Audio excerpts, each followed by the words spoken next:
घर घर गूंजन सिंध अमर जा नारा नारा।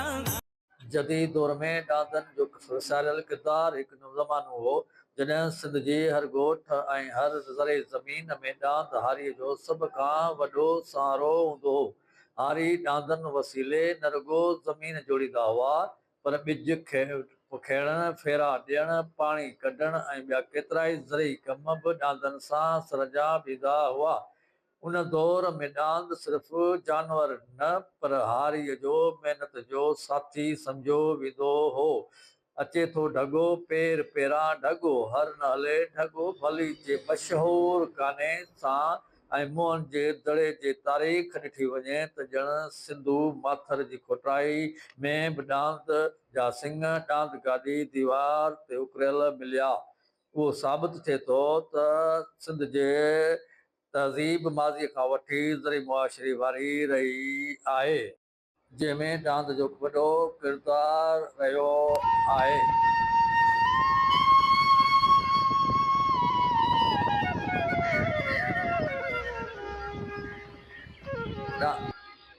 डांदनि जे शौक़ीननि जो चवणु आहे त जदीद मिशनरीअ जी सहूलियत हूंदे बि डांदनि जी अहमियत खे मुकमल तौरु नज़रअंदाज़ नथो करे सघिजे।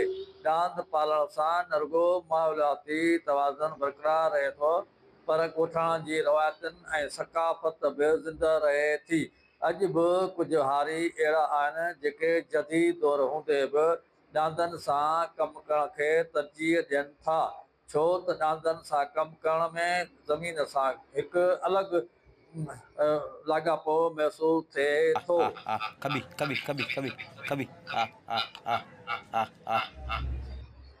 जॾहिं सफ़री सहूलियतूं मौजूदु न हुयूं, रस्ता कचा हुआ, उन वक़्तु इंसान जे सफ़र जो साथी सवें सालनि ताईं डांद गाॾी रही आहे।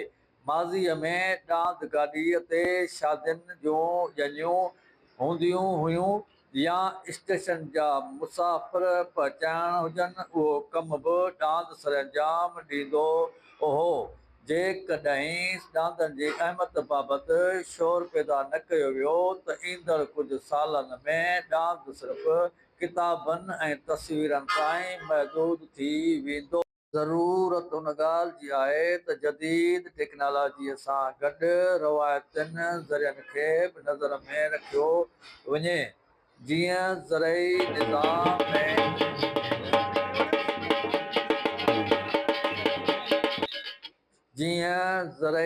निज़ाम में ऐं तवाज़ुन बरक़रार रही सघे।